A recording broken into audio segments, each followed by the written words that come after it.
Happiness Isn't Brain Surgery with Doc Snipes. This podcast was created to provide you the information and tools Doc Snipes gives her clients so that you too can start living happier. Our website, DocSnipes.com, has even more resources, videos, and handouts, and even interactive sessions with Doc Snipes to help you apply what you learn. Go to DocSnipes.com to learn more. We're going to continue talking about symptoms. In this section, we're going to talk about the causes, function, and interventions for lack of energy, as well as feeling agitated. We're going to kind of combine both of them together. And when you feel a lack of energy, it's I just really don't have the energy to get up and make food or take a shower or even get out of bed some days. And it can feel like you're carrying 100-pound knapsack on your back. I mean, it can feel a lot harder to do simple things like just walk across the room. Agitation doesn't necessarily, a lot of people think of it as meaning irritability and crankiness, which it can, but agitation, we're really talking about your movements. So if you are bouncing your leg incessantly or you can't seem to sit still, that could be another symptom of anxiety or depression. Agitation is usually more prominent in anxiety, and lack of energy is usually more prominent in depression, but you can see the two of them co-occur. So don't just assume one or the other. So what causes this? Insufficient or excessive sleep. If you're not getting enough sleep, you may just move and be agitated sort of in order to stay awake. Now, that doesn't necessarily mean you're depressed or anxious. It may mean you're just trying to stay awake. If you're sleeping too much, you may not have a lot of energy and a lot of get up and go. Doesn't necessarily mean you're clinically depressed. It could mean that your body is not getting the quality sleep it needs. So you're sleeping a lot, but you're not feeling rested. Lack of motivation and reward can also cause a lack of energy and fatigue. If you are doing things and you just don't see a benefit, you're going to work every single day and you just can't seem to get ahead, you're going to the gym every day and you're not seeming to see any progress, you do stuff around the house for your family and they don't seem to appreciate it, whatever it is that you find as a reward for the stuff that you do, if you're not getting the rewards, if you're not getting some positives out of it, you're probably not going to have the energy or motivation to do it. So it's going to be more rewarding to sit on the couch and watch TV, for example. So you want to look at, is my lack of energy due to sort of a lack of motivation because just nothing seems to be rewarding right now? And you want to look back at that first symptom that we talked about and the lack of pleasure in things, and that can be a cause of lack of motivation. But sometimes, like I said, it's situational. You're doing stuff right now and you just don't seem to be getting ahead or making the progress you want, so you're getting frustrated. And that's a sort of a social behavioral cause. It's not necessarily meaning that you are experiencing, quote, depression. A lack of movement can also cause a lack of energy or fatigue. They say a body in motion tends to stay in motion and a body at rest tends to stay at rest. Well, if you've ever been on bed rest or been sick for a week or so and you get up and you start trying to get back into your routine, you may realize it seems like it's a lot harder. You get fatigued and exhausted a lot easier, especially if you've been on bed rest or whatever for a couple of weeks. So look at your movement levels. Have you suddenly changed and gone from, when I have a project or we're getting ready to launch a new product, sometimes I'll work for, 2-3 weeks and I won't go to the gym. I just come in, I sit at my desk, I work all day long, I get up, I go home, do what I need to do around the house and with the kids, and then repeat the next day. Not recommended. I'm just saying it's what I do, so I can speak from experience. And at the end of that period, when I go back to the gym and I start, gardening again and doing some of those other things that take a lot of physical energy, wow, I get tired really easy. And mental energy is still energy. So if you've been sick or you've been out for a while and you get to work and maybe you don't have a physically demanding job, maybe it's more mentally draining, But you still may find that, after 2 or 3 hours, you feel exhausted. Your brain uses a lot of blood sugar. Your brain uses energy. So it's important to remember that um, if you've been out of the rhythm for a while, your body's probably downshifted, and it's not used to using that much energy right now. So you will feel fatigued more easily, whether it's because you're not moving as much or because you're not thinking as much. You're going to need to build back up into it. Be compassionate with yourself. If you're getting back, you've been on, maybe you had open heart surgery or something, and you're getting back to work, and maybe work for a couple of hours and then give yourself permission to take a break, take a rest, and then start again. And you may have to do that a few times a day until you get through the whole day. As you get your wind back, so to speak, you'll be able to eliminate some of those breaks and work straight through a lot easier. But be compassionate with yourself. Fear of failure or rejection can also cause a lack of energy. If you're always worried about what other people are going to think, or if you're going to fail or succeed, then it's important to pay attention to that, because that underlying anxiety is exhausting. It is totally draining to constantly worry about others' opinions or how things are going to turn out. Poor nutrition can also cause lack of energy. Your body needs the right building blocks to make the neurotransmitters you need for motivation, to fuel your muscles and everything. So if you're not eating well, you may find that you feel fatigued.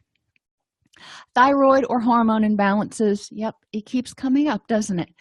Can also cause a lack of energy or fatigue, especially low levels of estrogen and testosterone and thyroid hormones. What is the function of low energy?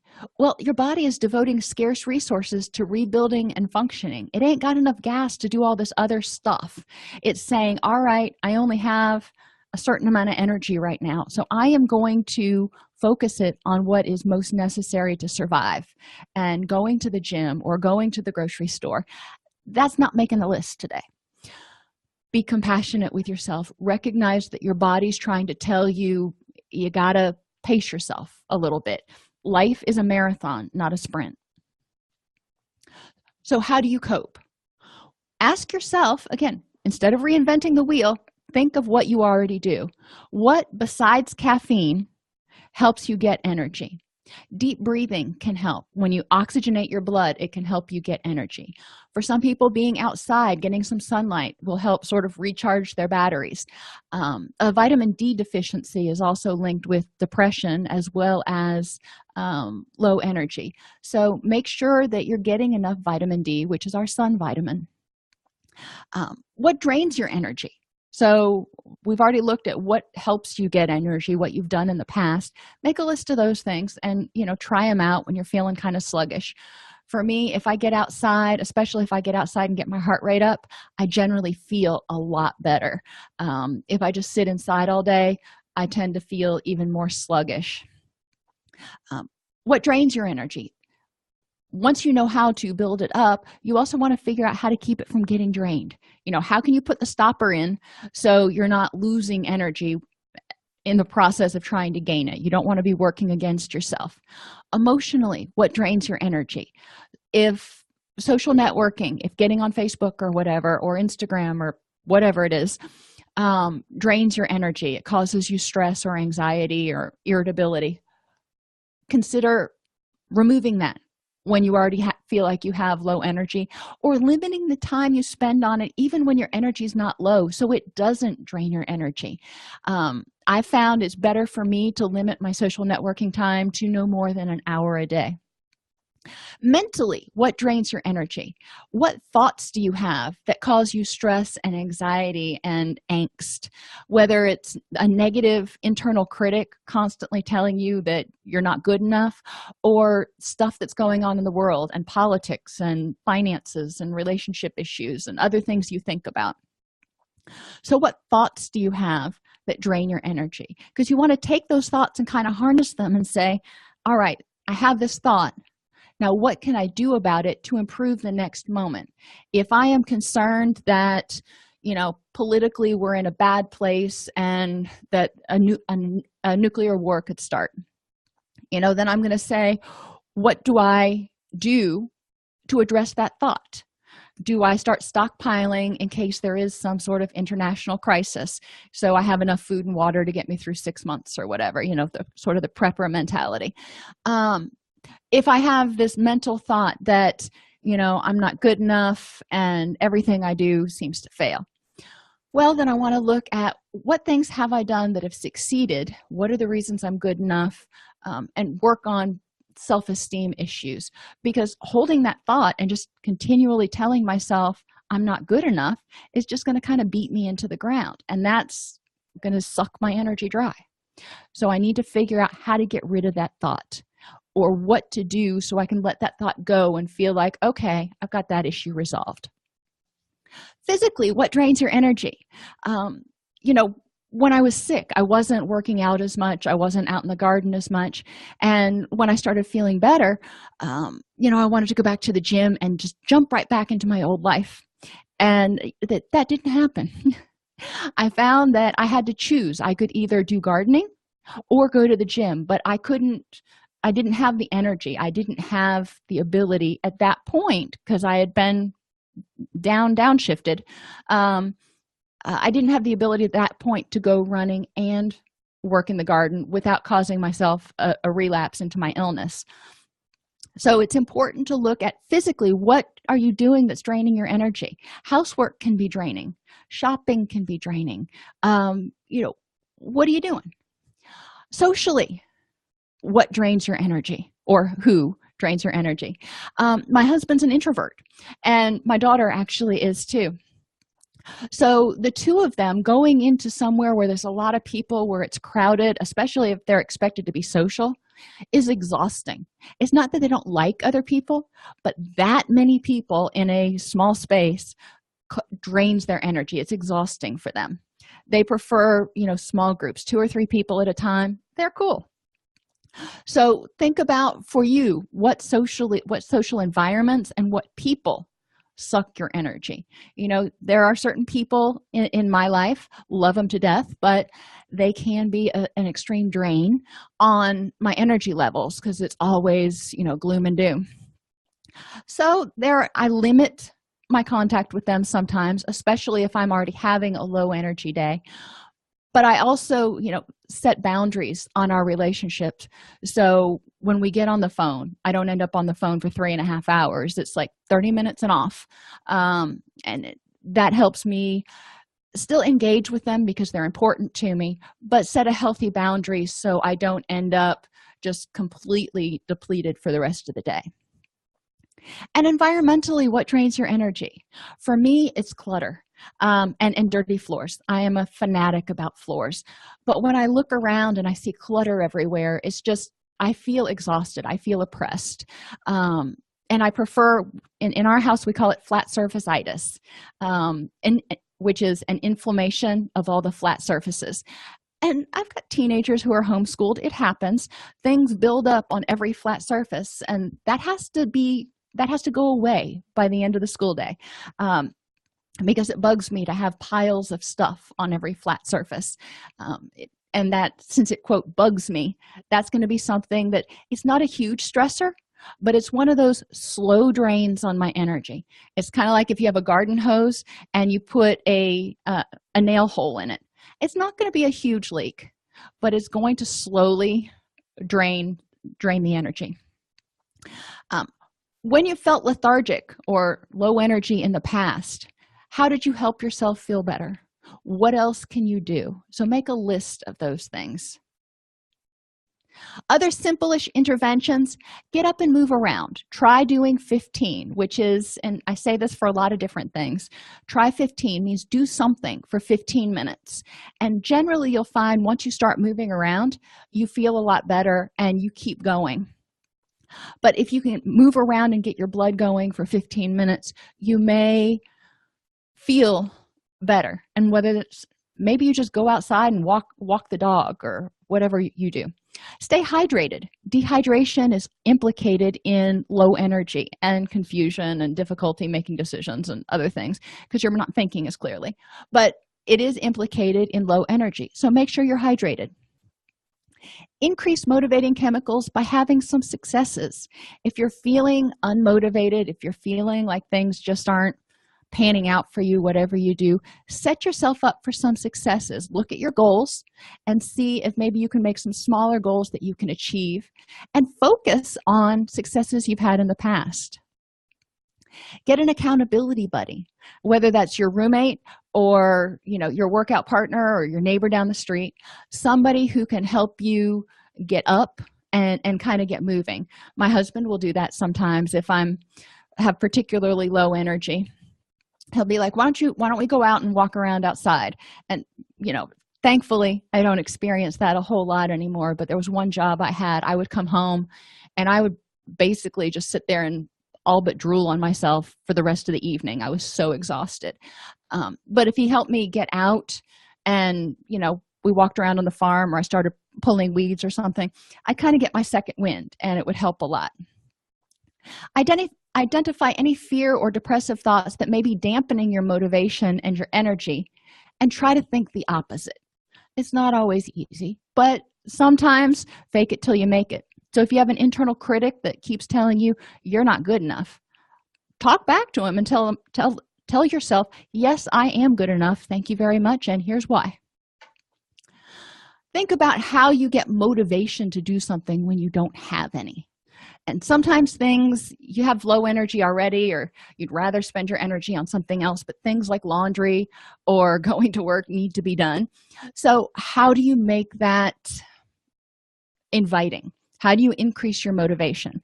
You might set a reward. If you get all your tasks accomplished for the morning, then you can go to your favorite restaurant for lunch, or whatever it is.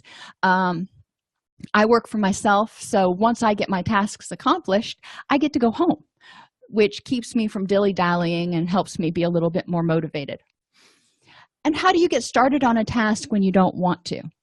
I would say try doing 15 is always an intervention, but sometimes I'll bribe myself. I'll be like, okay, let me make a cup of coffee and then I'll get started on this task, because everything goes better with decaf. But it's going to be different for different people. You might have something else that you do that helps you get in that mindset to get started on a task. When I do laundry, I'm bad about putting laundry away. I'll do housework and I'll get kind of tired, and by the end of the day, when the laundry is ready to be put away, I'm just like, you know what, I just don't feel like it. But I found that if I dump the laundry onto my bed, I have to clean it off before I can go to sleep, and I avoid putting it back in the basket. I know that some of you are going, well, just put it back in the basket. No, that kind of defeats the purpose. If it's on my bed, I clean it off and it gets put away and everybody's happy. So the reason I get started is because I have to, in order to do the next task that I want to do. Agitation means being sped up during the day, and it can be caused by high levels of anxiety. A lot of people, when they get anxious, will click ink pens, or I have a worry stone that I rub. I'm also really bad if I've got a thumb drive. I'll click it in and out and in and out and in and out. Drives people crazy. But I digress. High levels of anxiety can cause you to do a lot of things physically that seem repetitive or that communicate anxiety, like shaking your foot constantly. Stimulants can also cause you to feel agitated, even if you don't have anxious thoughts about things. Having enough stimulants like caffeine and nicotine can actually increase your anxiety neurochemicals, so you feel anxious and you start kind of jumping around like a little jumping bean. Unstable blood sugar and poor nutrition can also cause agitation and irritability. So if you're eating too much sugar, drinking too much caffeine, or not eating frequently enough, your spikes and crashes in blood sugar may make you a little bit more agitated. They also, as your blood sugar crashes, you may start to feel tired, so you start kind of jumping around a little bit more to try to wake up. When you're sped up, your body is likely detecting a threat, whether it's real, there's a lion chasing you, or chemically induced because you drank 6 cups of coffee this morning. The key is, number one, figuring out why you feel sped up. What's that telling you that you're kind of jumping around? Are you happy? Are you stressed out? Is your blood sugar low? What's going on with you?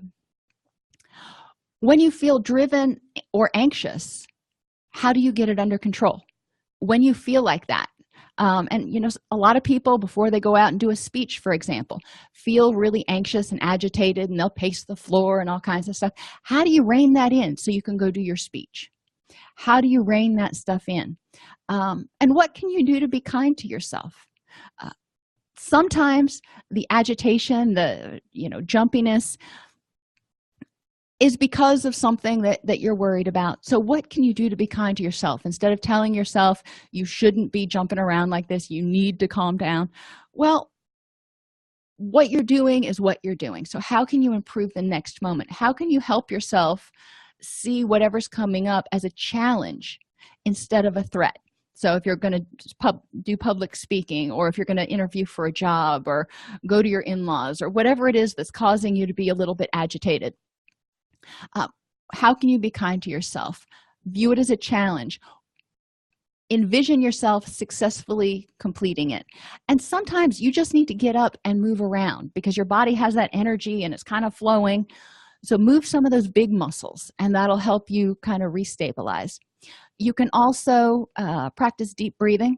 Breathe in for 4 and breathe out for 4. When you slow your breathing, you slow your heart rate, and you naturally start slowing some of your agitation. Other simple-ish interventions: reduce anxiety or worry by addressing unhelpful thoughts that are stressing you out. If you're having stressful thoughts, identify it and say, okay, what can I do about that? How can I change the situation or change how I feel about the situation in a way that helps me use my energy to move towards my goals instead of just being stuck worrying about this thing? Use distress tolerance skills to feel the anxiety and let it pass. Anxiety and anger and agitation, whatever you want to call it, are normal emotions. It's your body's way of saying there might be a threat. So tell yourself, thank you for identifying that. Let me check it out. It doesn't mean you have to hold on to that anxiety. It's a normal feeling. It tells you that you might need to do something to protect yourself. So the first thing to do is say, okay, and then check out the situation. Figure out if there is a problem and let the anxiety pass. If you check it out and you realize there's really no big deal, there's nothing to be anxious about, then that feeling is going to pass. If you feed it, if you keep dwelling on the what ifs, you're going to hold on to that feeling and be stuck, kind of like in quicksand. Practice good time management so you don't feel pressured.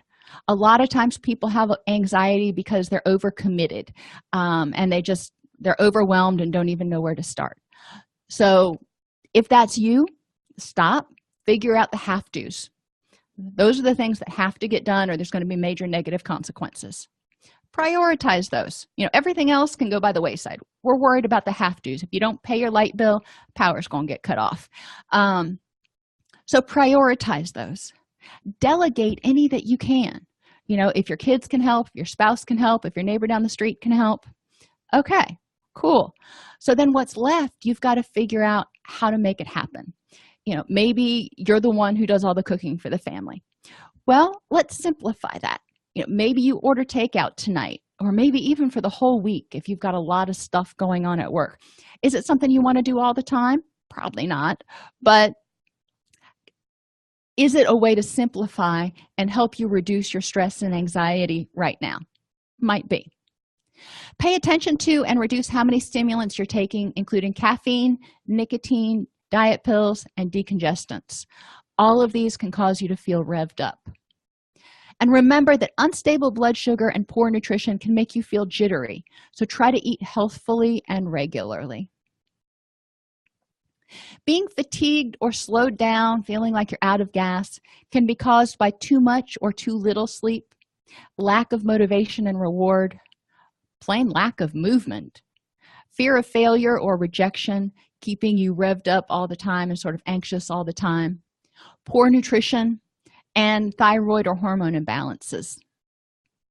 Being sped up, on the other hand, indicates that your body may be perceiving a threat and it's trying to tell you you need to pay attention and get ready to fight or flee.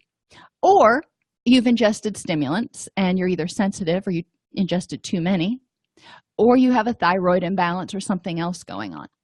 So, as with all symptoms, ask yourself, when in the past did I not have this symptom and what was different? What has changed that might be causing me to feel this symptom, and how can I address it? If you like this podcast, subscribe on your favorite podcast player, or you can join our community at docsnipes.com and access additional resources.